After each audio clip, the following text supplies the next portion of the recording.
शिक्षक माने अज्ञान के अंधकार से ज्ञान की प्रकाश की ओर ले जाने वाला, नैतिकता, ईमानदारी, दया और नम्रता के रास्ते पर स्थापित करने की जिम्मेदारी शिक्षकों को दी जाती है।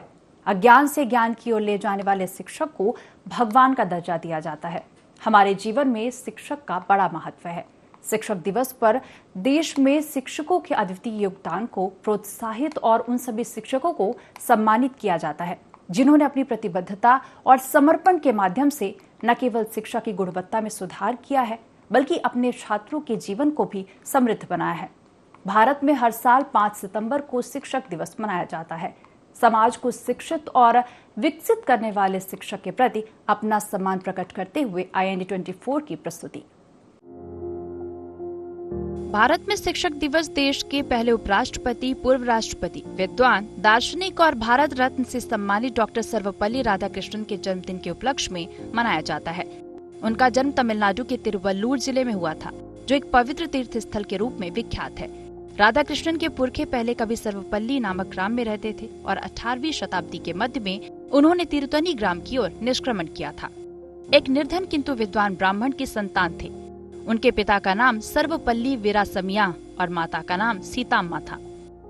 उनके पिता राजस्व विभाग में काम करते थे और उन पर बहुत बड़े परिवार के भरण पोषण का दायित्व था। राधाकृष्णन का बचपन तिरुतनी और तिरुपति जैसे धार्मिक स्थलों पर ही व्यतीत हुआ। उन्होंने शुरुआती 8 साल तिरुतनी में ही गुजारे। उनके पिता पुराने विचारों के थे और उनमें धार्मिक भावनाएं भी थी। इसके बावजूद उन्होंने राधाकृष्णन को क्रिश्चियन मिशनरी संस्था लूथरन मिशन स्कूल तिरुपति में भेजा। फिर अगले 4 साल उनकी शिक्षा वेल्लूर में हुई। इसके बाद उन्होंने मद्रास क्रिश्चियन कॉलेज में शिक्षा प्राप्त की। राधाकृष्णन बचपन से ही मेधावी थे। गुरुर् ब्रह्मा गुरुर्विष्णु गुरुर्देवो महेश्वरा गुरु साक्षात परम ब्रह्म तस्मै श्री गुरुवे नमः। गुरु गोविंद दो खड़े काके लागू पाए, बलिहारी गुरु आपने गोविंदियो बताए। गुरु पारस को अंतरो जानत है सब संत, व लोहा कंचन करे ये करी लय महंत। 12 साल के अध्ययन में राधाकृष्णन ने बाइबल के महत्वपूर्ण अंश भी याद कर लिए थे। इसके लिए उन्हें विशिष्ट योग्यता का सम्मान प्रदान किया गया। इस उम्र में उन्होंने स्वामी विवेकानंद और अन्य महान विचारकों का अध्ययन किया। उन्होंने 1902 में मैट्रिक स्तर की परीक्षा उत्तीर्ण की और उन्हें छात्रवृत्ति भी प्राप्त हुई। इसके बाद उन्होंने 1905 में कला संकाय परीक्षा प्रथम श्रेणी में उत्तीर्ण की। उन्होंने मनोविज्ञान, इतिहास और गणित विषय में विशेष योग्यता की टिप्पणी भी उच्च प्राप्तांकों के कारण मिली। इसके अलावा क्रिश्चियन कॉलेज मद्रास ने उन्हें छात्रवृत्ति भी दी। दर्शन शास्त्र से MA करने के बाद 1918 में वे मैसूर महाविद्यालय में दर्शन शास्त्र के सहायक प्राध्यापक नियुक्त हुए। बाद में उसी कॉलेज में वे प्राध्यापक भी रहे। डॉक्टर राधाकृष्णन ने अपने लेखों और भाषणों के माध्यम से विश्व को भारतीय दर्शन शास्त्र से परिचित कराया। सारे विश्व में उनके लेखों की प्रशंसा की गई। उस समय मद्रास के ब्राह्मण परिवारों में कम उम्र में ही विवाह संपन्न हो जाता था और राधाकृष्णन भी उसके अपवाद नहीं रहे। 8 मई 1903 को 14 वर्ष की आयु में ही उनका विवाह शिवा कामू नामक कन्या के साथ संपन्न हुआ। गुरु की महिमा है अगम, गाकर तरता शिष्य, गुरु कल का अनुमान कर गढ़ता आज भविष्य। जब गुड़ को गाहक मिले तब गुड़ लाख बिकाए, जब गुड़ को गाहक नहीं तब कौड़ी बदले जाए। गुरु बिनु भवनिधि तरई न कोई, जो बिरंची संकर सम हुई। सन 1962 में जब डॉक्टर सर्वपल्ली राधाकृष्णन ने भारत के दूसरे राष्ट्रपति के रूप में पदभार संभाला, तो उनके छात्र 5 सितंबर को एक विशेष दिन के रूप में मनाने की अनुमति मांगने के लिए उनके पास पहुंचे। इसके बजाय उन्होंने समाज में शिक्षकों के अमूल्य योगदान को स्वीकार करने के लिए 5 सितंबर को शिक्षक दिवस के रूप में मनाने का अनुरोध किया। राधाकृष्णन ने एक बार कहा था कि शिक्षकों को देश में सर्वश्रेष्ठ दिमाग वाला होना चाहिए। 1954 में उन्हें भारत रत्न से सम्मानित किया गया था। शिक्षक दिवस हर साल एक स्पेशल थीम के साथ सेलिब्रेट किया जाता है। वही इस साल टीचर्स डे के लिए थीम शिक्षकों को सतत विकास के लिए सशक्त बनाना तय की गई है। शिक्षा एक विकसित समाज का आधार होती है, इसलिए जरूरी है कि समाज में शिक्षा को बढ़ावा मिले, क्योंकि सच्ची समृद्धता और विकास के लिए शिक्षा सबसे जरूरी है। वहीं इसी संकल्प और विश्वास के साथ कुछ लोग समाज को बेहतर बनाने के लिए अपना योगदान दे रहे हैं। उन्हीं में से एक कहानी जो ग्वालियर में लिखी जा रही है। एक दिन मैं विवेकानंद नोएडा में एक उत्तर भारत का प्राकृतिक चिकित्सा का बहुत बड़ा केंद्र है, वहाँ से मैं घूमने निकल रहा था, वहीं पास में रहता हूँ। बच्चे शहरिया जनजाति के कुछ परिवार रेलवे क्रॉसिंग पर रहते थे। उनके बच्चे उछल कूद कर रहे थे। सुबह 6 बजे का लगभग समय था, जनवरी 2020 की बात है। अचानक मस्तिष्क में प्रश्न कौंधा कि ये बच्चे कहाँ के हैं, कौन है, क्यों नहीं पढ़ रहे। पूछा, कहाँ के हो बेटा? बुंदेलखंड के थे। तो अपनी बोली में उन्होंने बहुत प्यार भरी भावना से जवाब दिया, काहे तुम्हें क्या करना है? मैंने पूछा, कहाँ से हो बेटा? उन्होंने कहा तालबेहट से हैं। पालक आ गया, उन्होंने कहा आप कौन है, क्यों पूछ रहे हैं? तो गेटमैन परिचित था, वहीं से हम डेली निकलते थे डाइट के लिए। तो उसने कहा गुरुजी क्या बात है? हमने कहा इन बच्चों के उछल कूद कर रहे हैं, यहाँ कब से हैं? बोले सर 10 दिन हो गए हैं। कब तक रोकेंगे? बोले 1-2 महीने, जब तक यहाँ काम चल रहा तब तक चलेंगे। हमने कहा हम पढ़ाएं? बोले आप कैसे पढ़ाओगे यहाँ? मैंने सहसा जवाब दिया कि मैं सब व्यवस्था में कर लूँगा, आप अनुमति दो। बोला आप हमारे रूम बने हुए हैं क्वार्टर्स रेलवे के, गार्ड का है, 1-2 रूम और बने, उनके पीछे आप ब्लैक बोर्ड बना लो, पढ़ाइए। वहीं मैंने पेंट मंगवाया। उसे लगता क्या है, पढ़ाने में कुछ भी नहीं लगता, कोई इंफ्रास्ट्रक्चर की विशेष आवश्यकता नहीं होती, कोई धन खर्च भी नहीं होता, दिल चाहिए, भावना चाहिए, समर्पण और त्याग की भावना हो, सब कुछ संभव होता है। चौक डस्टर घर से उठा लाए, शिक्षक रहे हैं तो चौक डस्टर तो सामान्य सी बात थी। बोर्ड बनाया दीवार पर, वहीं पढ़ाना शुरू कर दिया। धीरे धीरे भावना, वो खुशबू फैली, समाज के लोग जुड़े, पत्रकार बंधु जुड़े, बुद्धिजीवी वर्ग जुड़ा, धनाढ़ वर्ग जुड़ा।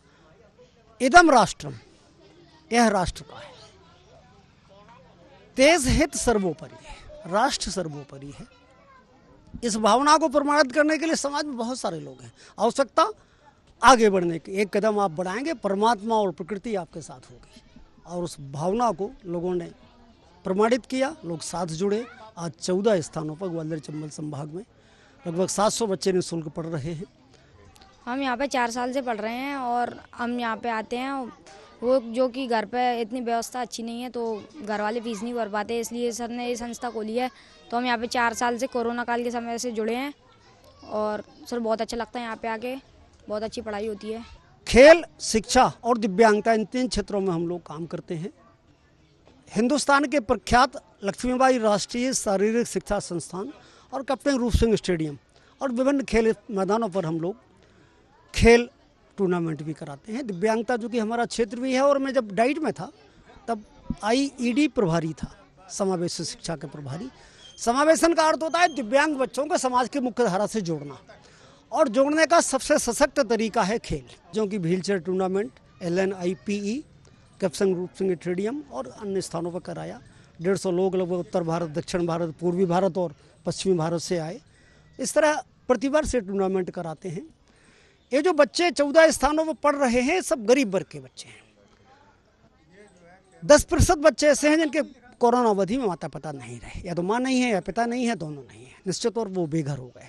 लेकिन हमारा दायित्व बनता है, और उस पढ़ाई में लगता भी क्या है, चौक डस्टर, रजिस्टर, पेन, वो सब ईश्वर की कृपा है। मैं सेवानिवृत्त हूँ, इतने पेंशन मिलती है, और मैं तो प्रशंसा करूँगा, नतमस्तक हूँ समाज की स्वास्थ्य चिंतन के प्रति, समाज की सकारात्मकता के प्रति।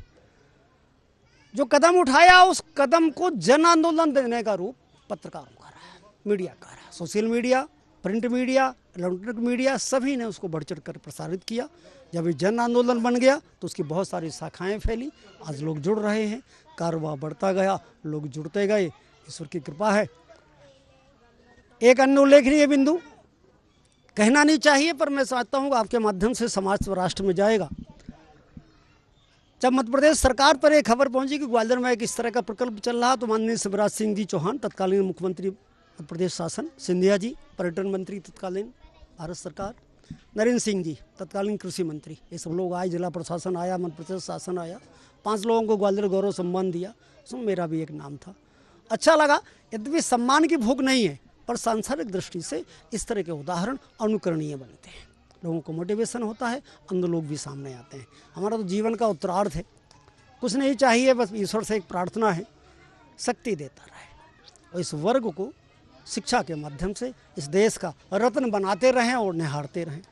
लगभग कितने लोग हैं जो आपसे? 40 लोग जुड़े हैं, 40 लोग जुड़े हैं उस आंदोलन को। ADM हैं, कई स्वास्थ्य अधिकारी हैं, कई बैंक अधिकारी हैं, विभिन्न क्षेत्रों के लोग हैं, सेवानिवृत्त हैं, कुछ सेवा में हैं, वो भी कभी कभी आते हैं, सेवा देते हैं। कुछ बेरोजगार बेटे बेटियां भी हैं जो D.Ed, B.Ed या MSc, BSc कर चुके हैं, परंतु जब उन्होंने सुना कि इस तरह के डाइट के कोई रिटायर्ड व्यक्ति इस काम को कर रहे हैं तो उनके मन में 2 प्रश्न थे। नंबर 1, शिक्षण शैली का निखार होगा, टीचिंग मेथोडोलॉजी सीखेंगे। डाइट में रहा मैं लगभग 17 वर्ष, प्रदेश स्तर से इस काम को किया। तो टीचिंग मेथोडोलॉजी किस वातावरण में, किस विधि से, कौन सी विधि से, किस स्तर से बच्चों को पढ़ाया जाए कि वो शिक्षण अधिगम में बदले और शिक्षण सीखने में बदले। उस दृष्टि से कई सारे बेटे बेटियां, जो कि डाइट हमारा काम ही है D.Ed B.Ed करवाना, तो इस नाते बहुत सारे लोग, समाज के लोग जुड़े हुए हैं, बेटे बेटियां आते हैं। परहित सरिस धर्म नहीं भाई, पर पीड़ा सम नहीं अधमाई। रामचरितमानस में लिखी बाबा तुलसीदास की ये चौपाई जो बताती है कि परोपकार से बड़ा कोई पुण्य नहीं है और जो परोपकार के लिए कार्य करते हैं वही सच्चे अर्थों में मनुष्य हैं। और मनुष्यता की परिभाषा बनी भोपाल की मुस्कान, जो गरीब बच्चों को मुफ्त शिक्षा देकर उनके चेहरे पर मुस्कान बिखेर रही हैं, साथ ही समाज की एक मुस्कुराती हुई तस्वीर बनाने की कोशिश कर रही हैं। उम्र कोई भी हो, इरादा नेक होना चाहिए और इस नेक इरादे के साथ एक छात्रा जो है बच्चों को शिक्षा दे रही है और अपनी निजी जिंदगी में शिक्षक का किरदार निभा रही है। फिलहाल हम भोपाल के अरेरा हिल स्थित किताबी मस्ती के पास मौजूद हैं और ये किताबी मस्ती क्या है वो आपको हम बताएंगे। फिलहाल आप ये तस्वीरों में देख सकते हैं कि जो छोटे बच्चे हैं वो यहाँ पर पढ़ाई कर रहे हैं और उनको पढ़ाने वाली छात्रा है जो शिक्षक का किरदार निभा रही हैं। और ये किरदार कब से निभा रही हैं उनसे हम बातचीत भी करेंगे, लेकिन फिलहाल आप ये किताबी मस्ती जो लाइब्रेरी है इसको आप देख सकते हैं। यहाँ पर बड़ी संख्या में जो है किताबें रखी हुई हैं, जो बड़ी संख्या में छोटे बच्चे हैं स्कूल के, वो पढ़ाई यहाँ पर करते हुए नज़र आ रहे हैं। हमारे साथ मुस्कान मौजूद हैं जो अपने चेहरे पर मुस्कान लिए छोटे बच्चों को पढ़ाई करा रही हैं, क्योंकि जिस तरह से अगर बात की जाए तो ये पढ़ाई जो है मुफ्त है, उनको मुफ्त में ये पढ़ाई दी जा रही है। सरकारी स्कूल के ये सारे बच्चे यहाँ पर मौजूद हैं और मुस्कान इन बच्चों के लिए फरिश्ते से कम नहीं है, क्योंकि आज जिस तरह से निजी स्कूलों की बात की जाए या निजी कोचिंगों की बात की जाए तो जिस तरह से भारी भरकम फीस ली जाती है और ये बच्चे वो फीस नहीं दे सकते और इसलिए ये फरिश्ते से मुस्कान कम नहीं है इन बच्चों के लिए। मुस्कान हमारे साथ मौजूद है, मुस्कान से भी हम बातचीत करेंगे। मुस्कान, किस तरह से इस किताबी मस्ती लाइब्रेरी की शुरुआत हुई और क्या सोचा था आपने कि इस तरह से मैं जो है बच्चों को पढ़ाऊंगा? एक्चुअली ये किताबी मस्ती लाइब्रेरी 2016 में ओपन हुई थी और मुझे बचपन से ही पढ़ने में बहुत इंटरेस्ट था और मैं चाहती थी कि मैं एक इस्लाम एरिया में रहती हूँ और जो मेरे फादर थे वो हमेशा कहते थे कि बेटा हमेशा पढ़ो लिखो और आगे बढ़ो, हमें इस बस्ती से निकलना है, कुछ अच्छा करना है। तो फिर मेरे को लगता था कि मेरे फादर ही मुझे ऐसा बोलते हैं या बस्ती के और भी पेरेंट्स उनको ऐसा बोलते होंगे। तो जब भी मैं देखती थी बाहर के सब बच्चे खेलते रहते थे या फिर ऐसे अजीब तरह से बिहेव करते थे, तो मुझे लगता था कि शायद बच्चों को पढ़ना ज़रूरी है, इन फ्यूचर उनको बहुत काम आएगा। तो एक दिन राज्य शिक्षा केंद्र यहीं पास में है, तो जब मैं छोटी थी तो मुझे भजन कीर्तन करने का बहुत शौक़ था। तो मैं वहाँ से एक दिन आ रही थी तो देखा कि कुछ भीड़ लगी हुई है, तो मैं भी वहाँ पे जाके खड़ी हो गई। वहाँ पे पूछा तो बोले कि यहाँ पे किसी को हिंदी या इंग्लिश पढ़ना आती है, तो उन्होंने किताब पढ़वाई। उस टाइम मैं 3rd क्लास में थी, तो मुझे जैसी भी थोड़ी बहुत इंग्लिश पढ़ना आती थी और हिंदी मुझे पढ़ना आती थी, तो मैंने उनको रीड करके बताया। फिर जो मोहल्ले के कुछ और लोग थे उन्होंने कहा ये कितना बोलती है, कोई उठा के ले जाएगा, ऐसे किसी को नहीं पढ़ के। मैंने क्या पढ़ने का ही तो पूछा था तो बता दिया। फिर उन्होंने मुझे उन्होंने कहा कि हम आपको लाइब्रेरी ओपन करवा सकते हैं। मैं बुक्स सुन के बहुत सुन के खुश हो गई, तो मैं अपने घर में आके बताई कि ऐसा ऐसा होगा तो अपन को किताब देंगे तो बच्चे पढ़ाना है। तो उन्होंने बोला, मेरे घर वालों ने बोला ऐसा कुछ नहीं होता, वो तो सब बोल के चले जाते हैं करके। फिर 26 जनवरी को 121 किताबें मुझे राज्य शिक्षा केंद्र से मिली और मैंने उनको जो बाहर मेरे बस्तियों में रस्सी लगती है जहाँ पे गीले कपड़े डालते हैं सुखाने को, वहाँ पे मैंने किताबें डाली और बच्चे इच्छुक हुए कि आखिर क्या हो रहा है यहाँ पे। तो फिर धीरे धीरे वो लोग, और बुक्स जो होती है बच्चों को अट्रैक्ट करती है तब जब वो कलरफुल रहती हैं, तो भले ही बच्चों को पढ़ना आए या ना आए लेकिन वो किताब देखने ज़रूर आते थे। इस तरह धीरे धीरे ये मैं अपने घर के सामने ही लगाया करती थी। फिर धीरे धीरे ये लाइब्रेरी में बच्चे बढ़ने लगे और ये एक सकड़ी सड़क है, आपने देखा ही होगा। तो शाम के टाइम पहले नल आता था तो कहीं ठेले वाले, कहीं बकरी और बहुत सारी आवाज़ आती थी तो बच्चे पढ़ नहीं पाते थे। तो ये एक्चुअली एक ये गणेश चतुर्थी और माता जी पे ये पंडाल है। जब नवरात्रि आती है तब हम ये 9-15 दिन के लिए इसको बंद कर देते हैं, ये मतलब वही उस दिन के लिए, और उसके बाद फिर से ये कंटिन्यू रहता है। अच्छा, कौन सी क्लास में हैं आप, कौन से स्कूल में पढ़ती हैं, थोड़ा ये? मैं अभी 12th क्लास में पढ़ती हूँ और मेरा सब्जेक्ट जो है वो ह्यूमैनिटीज़ है। इतनी छोटी सी उम्र में इतने बड़ा नेक इरादा, क्योंकि आजकल जिस तरह से कोचिंग है और जिस तरह से बड़ी फीस वहाँ पर जो है ली जाती है, अगर गरीब घर के बच्चों की बात की जाए या स्लम्स एरिया की बात की जाए, वो फीस नहीं दे पाते। इसमें आप फरिश्ते का किरदार निभा रही हैं और छोटे जो बच्चे हैं उनको यहाँ पर जो है समय दे रही हैं, पढ़ा रही हैं।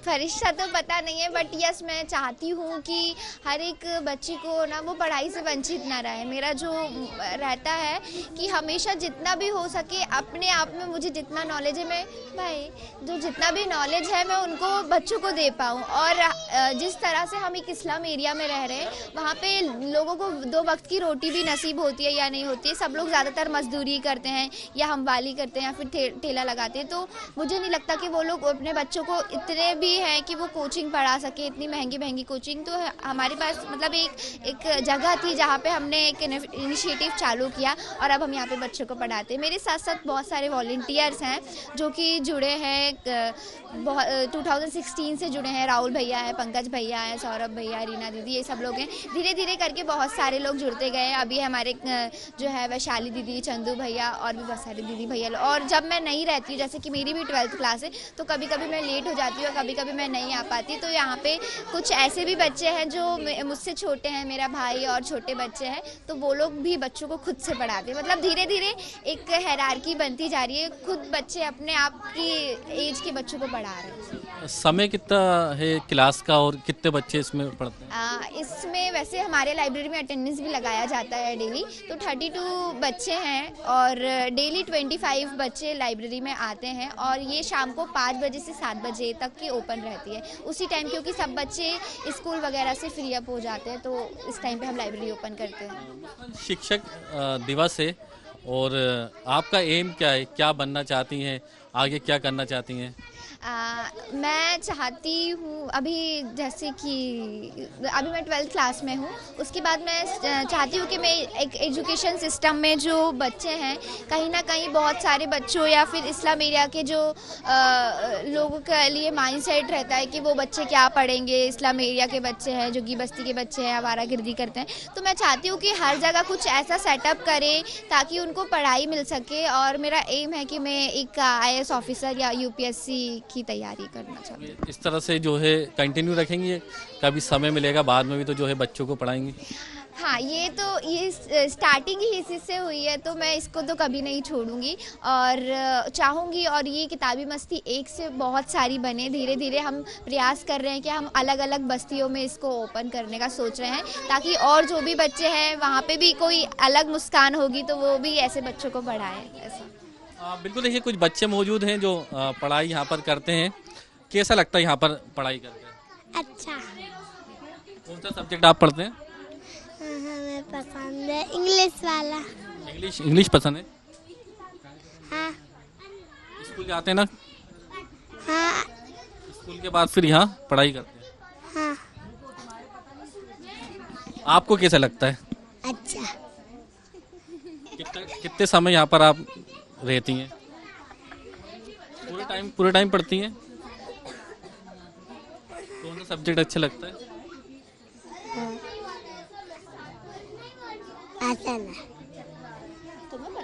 फिलहाल देखिए, जो बच्चे हैं वो यहाँ पर पढ़ाई कर रहे हैं। कुछ वॉलंटियर्स हैं, वो भी जो है मुस्कान की मदद करते हैं। जब मुस्कान नहीं होती हैं तो ये वॉलंटियर्स जो है बच्चों को पढ़ाते हैं। उनसे भी बातचीत करेंगे। आप लोग किस तरह से आइडिया है कि इस तरह से जो छोटे बच्चे हैं, गरीब बच्चे हैं, उनको इस तरह से जो है पढ़ाई प्रोवाइड कराए? हम मुस्कान से जुड़े, मतलब हमें पता चला मुस्कान के बारे में, तो फिर हम यहाँ पर आकर देखे और फिर बच्चों से कनेक्ट हो गए। तो फिर जब ऑफिस के बाद आ सकते हैं आते हैं, तो हफ्ते में 3 से 4 बार आते हैं पढ़ाने के लिए। बिल्कुल, देखिए, पढ़ेगा इंडिया तो बढ़ेगा इंडिया, और इसी की तर्ज पर सरकारें भी जो है लगातार काम कर रही हैं। सरकारें भी जो है आगे आती हैं मदद के लिए। और जिस तरह से अगर शिक्षक दिवस की बात की तो एक सबसे बड़ा उदाहरण ये है शिक्षक दिवस पर कि कोई भी जो है शिक्षक बन सकता है अगर उसने शिक्षा ली है। तो अब जो छोटे बच्चे हैं उनके आसपास, तो इस तरह से उनको शिक्षित कर सकता है। साल 2005 में आई फिल्म रंग दे बसंती का गाना अपनी तो पाठशाला मस्ती की पाठशाला, जिस पे कवि की कल्पना एक ऐसी शाला की है जहां मस्ती के साथ शिक्षा का पाठ पढ़ाया जा सके। वहीं छत्तीसगढ़ के रायपुर में इसी तरह की पाठशाला है जहां शिक्षा का पाठ मस्ती के साथ पढ़ाया जा रहा है। एक शिक्षक है, उनसे मिलाना चाहूंगा। अपना जो समर्पण भाव है वो यहाँ पर दिखाते हुए विभिन्न तरीके के जो कार्य हैं वो स्कूलों में करते हैं, और जो शिक्षिका हैं वो बच्चों को यहाँ पर पढ़ाती हैं। विशेष तरीके से जो गायन है वो करके उनके द्वारा पढ़ाया जाता है, और उनसे बात करने का प्रयास करेंगे। यहाँ पर ममता जी मौजूद हैं। ममता जी, शिक्षकों आप शिक्षित करती हैं, यहाँ पर बच्चों को पढ़ाती हैं, विशेष तरीके से गायन करती हैं, कई तरीके के जो अलंकरण हैं वो आपको मिले हुए हैं राज्य सरकार और राष्ट्रीय स्तर से। किस तरीके से जो स्कूल है वो बच्चों को पढ़ा पाती हैं? जी सर, देखिए, सबसे पहली बात तो ये है कि अगर आप मनोरंजक तरीके से पढ़ाएंगे बच्चे, तो अभी आपने देखा बच्चे जब घूम रहे थे और जैसे ही मैं एंट्री की हूँ बच्चे मुझे आके घेर लिए।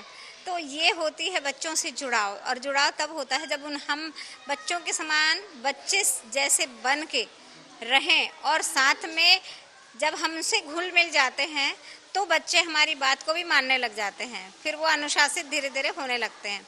तो इस तरह से बच्चों के समान बच्चे बन के उनके साथ में पढ़ें तो बच्चे हमारी बात को भी मानते हैं और सीखते भी हैं, क्योंकि कुछ बातें जो है वो बच्चे बोल नहीं पाते हैं क्योंकि वो हमको बड़े समझते हैं ना, तो वो बंध जाते हैं। तो वहाँ पर आपको सहज होना होगा, और फिर उसके बाद में आप मनोरंजक तरीके से पढ़ाते हैं, खुशी खुशी पढ़ते हैं बच्चे, है ना।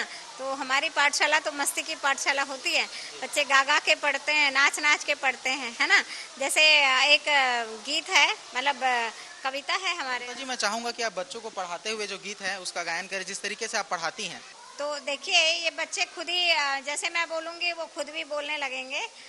देखिए, तो सुखराम है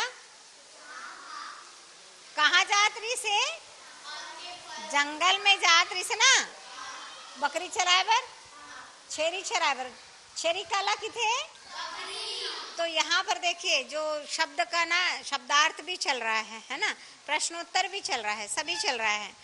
तो सुखराम है छेरी चराए बर जंगल गिरी से, वहाँ प्यास के मारे वहाँ ताला बेली देत रिश्ते। वो तिल को नाथ है, भोलेनाथ। तब भोलेनाथ किथे, अरे जरा पूछे जाए तो वह भेष बदल के जाते। काकर भेष में जाते जी, साधु के भेष में जाते। जौने समय के बेरा मगा आगेगा भोले बाबा, हाथ में कमंडल लेके भैया आगेगा भोले बाबा। तो अपन कमंडल के पानी ला पिए बर देते ना सुखराम ला, और ओखर बाद में फल ला खाए बर देते, और कहते जतका फल ला खाना है ततका फल ला खा लो और बाकी अपन घर ले जाबे। तो सुखराम का करते, जतका खाना रही थे तत्कल खाते और जाके बाकी ला अपन घर के पठेरा में रख देते। पठेरा काला किथे जी, आलमारी ला, है ना, आलमारी ला। तो आलमारी में रख देते और रात को सूझ जाते सब अपन, है ना। तो का होते, बिहनिया देखते तो फर का हो जाए रहा है, का हो जाए रहा है, सोना के होगेगा, सोना के होगेगा, होगेगा, सोना के होगेगा। आम के फरहा भैया सोना के होगेगा, आम के फरहा भैया सोना के होगेगा। और तहाले वो फरला बेच के अपन जो भी सामान खरीदना रहते सब सामान खरीदते, अपन घर बनाते, है ना। तो एक जन चोरहा हा पूछते, कैस जी कैसे तुम्हारे नाते कन काय सामान खरीदा था, घर वर बना रहे हो। तो बोलते कि ये दे सोना के फर मिले है मला, एक ठन ला बेचे तो ऐसे खर्चा करें, और ये दे हवा। तो चोरहा का करते, सुन लेते तेकर बाद रात के का करते चोरी करे बर आगे है ना। तो चोरहा का करते लेगेगा सोनहा के लेगेगा आम के फरला भैया चोरहा लेगेगा।